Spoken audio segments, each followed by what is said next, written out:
거북은 귀엽습니다. 그리고 바다 거북은 더 귀엽죠. 어딘가 모를 사연 많은 얼굴 때문인지 더 정감이 가곤 합니다. 그런데 사실 바다 거북은 과학계에서도 꽤나 사연 많은 녀석입니다. 특히 녀석의 진화와 생태를 둘러싼 이야기는 정말 흥미로운 사연들로 넘쳐나는데요. 먼저 바다 거북의 기원이 그렇습니다. 때는 1887년 독일 고생물학자 바우어 박사는 2억 1000만 년 전에 살았던 가장 오래된 거북 조상 화석을 발견합니다. 바로 프로가노켈리스였죠. 이들은 등과 배 전체에 완전한 껍데기를 지니고 있었고 꼬리에 가시가 있는 등 전체적인 생김새가 육상생물의 특징을 지니고 있어 일부 고생물학자들은 거북이 육상에서 기원했으며 지금의 바다 거북은 초기 육지거북 중 일부가 바다로 진출하게 되면서 등장했다고 생각했죠. 그러던 2008년 중국 남부의 구이저우성에서 오랜 정설로 굳어진 거북의 육상 기원설을 반박할 만한 화석 하나가 발견됩니다. 바로 오돈토켈리스 세미테스타케아였죠. 이들은 거북의 조상으로 불리는 프로가노켈리스보다 1000만 년은 더 앞선 시대에 살았던 거북 조상으로 코노돈트와 암모나이트 같은 수생생물과 함께 발견되면서 이들은 주로 물에서 생활했던 것으로 밝혀졌습니다. 더불어 등 쪽의 갈비뼈는 완전히 융합되지 않은 반면 배 쪽의 복늑골은 대부분 융합돼 선명한 배딱지를 지니고 있었는데 이는 바다에서 주로 아래쪽에서 공격하는 포식자를 막기 위한 적응 형질임을 의미합니다. 이렇게 오돈토켈리스의 발견은 거북의 수생 기원설을 뒷받침해주는 증거로 작용했죠. 또한 거북의 등딱지와 배딱지 중 배딱지가 먼저 진화한 것이 아닌가라는 의견에 힘을 실어주는 증거가 되기도 했습니다. 그러나 이런 추론은 10년도 채 되지 않아 금세 뒤집히게 됩니다. 2016년 남아프리카 공화국에서 2억 6천만 년 전의 원시 거북인 에우노토사우루스 아프리카누스의 발견으로 말이죠. 이들은 등딱지가 완전히 발달하지는 않았지만 넓어진 갈비뼈를 지니고 있었고 앞다리와 늑골 구조가 땅굴을 파는 데 적합한 즉 굴착형 육상 동물이었던 겁니다. 갈비뼈가 넓어지면서 여타 파충류들보다 보폭은 짧아져서 이동에 제약이 생기긴 했지만 땅을 파고 들어갈 수 있는 능력을 얻게 되면서 포식자의 위협으로부터 안전해질 수 있었습니다. 이런 굴착성의 특징은 2억 5천만 년 전 벌어진 페른기 대멸종에서 살아남을 수 있는 요소로 작용하기도 했죠. 더불어 거북의 등껍질의 기원이 보호용이 아닌 땅을 파는 용도였다는 사실이 밝혀지는 계기가 됩니다. 어쨌든 에우노토사우루스의 발견으로 거북은 육지에서 기원했으며 그중 일부는 파포켈리스처럼 물과 무틀 오가는 반수생 거북으로 진화의 가지를 뻗어나오게 됐고 이 중에서는 앞서 나온 오돈토켈리스처럼 수생 환경에 적응한 종들이 등장해온 것으로 보고 있습니다. 하지만 그렇다고 해서 오돈토켈리스가 현생 바다 거북의 직접적인 조상은 아닙니다. 최초의 바다 거북은 약 1억 1000만 년 전에 살았던 산타나켈리스 가프네이로 정말 일찌감치 바다 생활에 적응을 했습니다. 몇 안되는 해양 파충류 중 하나인 바다뱀이 불과 600에서 1000만 년 전에 기원한 것과 비교하면 바다 거북은 정말이지 엄청나게 오랜 세월을 바다에서 살아온 셈이죠. 그래서 현존하는 바다거북들의 생리적 특징들도 바다 환경에 최적화되어 있는데요. 대표적인 예가 바닷물 속 염분을 걸러낼 수 있는 염류샘입니다. 물론 바다뱀도 염류샘이 있지만 그 기능이 바다거북만큼 강력하진 않습니다. 예를 들어 생활사 전반을 바다에서 보내는 진정 바다뱀들조차 바다에 비가 내릴 때 바닷물 위에 밀도차로 인해 잠시 떠있는 빗물을 마시거나 강 하류 쪽에 염도가 낮은 물을 마시며 살아가죠. 반면 바다거북은 바닷물만을 마시며 살아갈 수 있습니다. 눈 뒤쪽에 위치한 염류샘의 기능이 바다뱀의 것보다 더 뛰어나기 때문입니다. 더불어 파충류인 바다거북은 폐호흡을 하지만 효율적인 폐 구조와 근육 내 미오글로빈 농도 증가로 한 번의 호흡으로 수십 분에서 수시간까지 잠수가 가능합니다. 잠수 중에는 심박수를 낮춰 산소 소비를 줄이는 등 대사율 조절 능력도 뛰어나죠. 특히 바다거북 중 장수거북의 잠수 능력은 정말 놀랍습니다. 이들은 수심 1200m까지 잠수가 가능한데 보통 이 정도 깊이라면 수압으로 인해 다른 바다거북들은 등딱지가 부서져 버릴 텐데요. 하지만 장수거북은 보시다시피 등갑이 완전히 융합되지 않은 유연한 등가죽을 지니고 있어 강한 수압을 견딜 수 있죠. 이렇게 바다 생활에 완벽히 적응한 바다거북이지만 이들이 육지를 찾는 유일한 순간이 있습니다. 바로 알을 낳을 때입니다.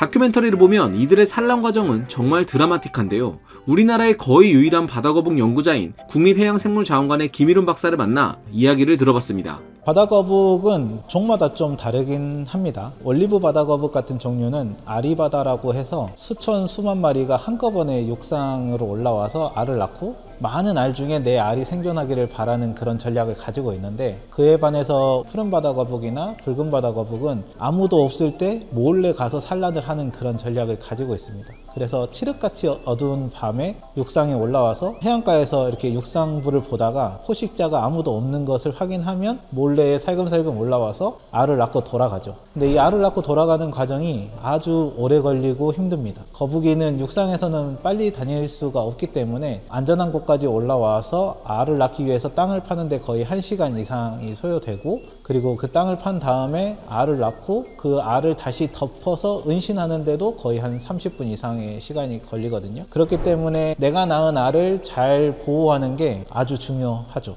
그래서 일부 개체들은 내가 산란하기 전에 하루 이틀 정도 미리 와서 내가 목표하는 지점 주변에 가짜 트랙을 만들기도 한다는 연구들이 있습니다.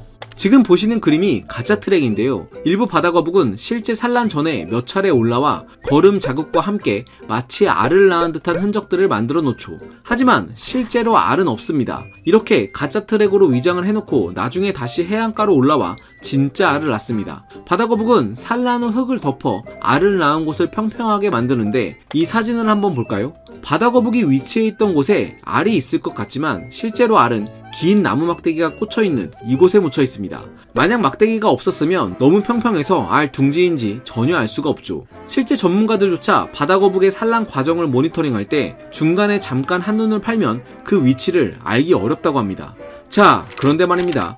바다거북은 왜 이렇게 어렵고 힘든 산란 방식을 지닌 걸까요? 사실 해안 파충류인 바다뱀들 중 일부는 난태생으로 새끼를 낳는 종도 많습니다. 반면 바다거북은 바다 환경에 오랜 세월 적응했음에도 왜 난태생의 형태로 새끼를 낳는 방향으로는 진화하지 못했던 걸까요? 아무래도 거북이는 배갑이랑 등갑이라는 이런 제한적인 신체적인 특징을 가지고 있기 때문에 몸속에서 알을 부화시켜서 성숙한 개체로 알을 태어나게 하는 것보다는 알을 낳아서 그것들이 부화하는 게 훨씬 더 유리했을 것으로 판단이 됩니다. 거북이는 항문에도 제한이 있습니다. 등갑에 골반뼈가 융합되어 있기 때문에 골반뼈가 이렇게 유연하게 펴지지 않는 그런 제한이 있습니다. 그렇기 때문에 개체를 산란하면서 골반뼈가 넓어지면서 이 개체가 나와야 되는데 그렇게 하는 것들이 현실적으로 불가능하죠. 더불어 김일훈 박사는 바다거북의 경우 100개에서 200개의 알을 몸에 지니는데, 이렇게 많은 알이 몸속에서 새끼로 부화하는 것은 물리적 한계가 있다고 덧붙였죠. 현재 바다거북은 2객과 7종에 불과합니다. 그리고 안타깝게도 대부분 멸종위기종에 속해 있죠. 이들을 위협하는 원인 중 가장 잘 알려진 건 플라스틱일 텐데요. 일각에서는 플라스틱의 위협이 과장됐다는 이야기도 들려오곤 하는데, 실제 연구자들의 의견은 어떨까요?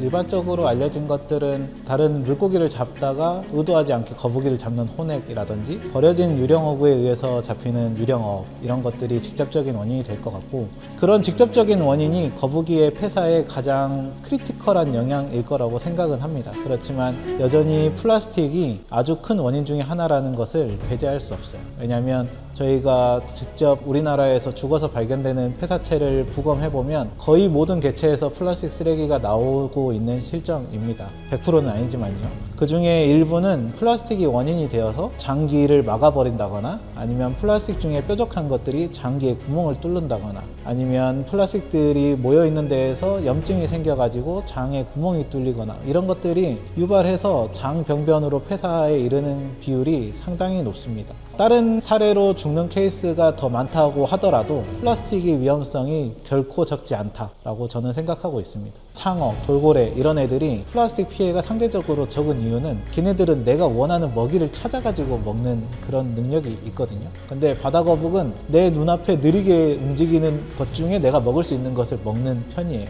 아, 이것은 내가 좋아하는 먹이야, 이것은 내가 안 좋아하는 먹이야, 이것보다는 아, 저거는 왜 이렇게 느리게 움직이지? 먹을까? 이렇게 해가지고 먹는 비율이 훨씬 더 높을 거죠.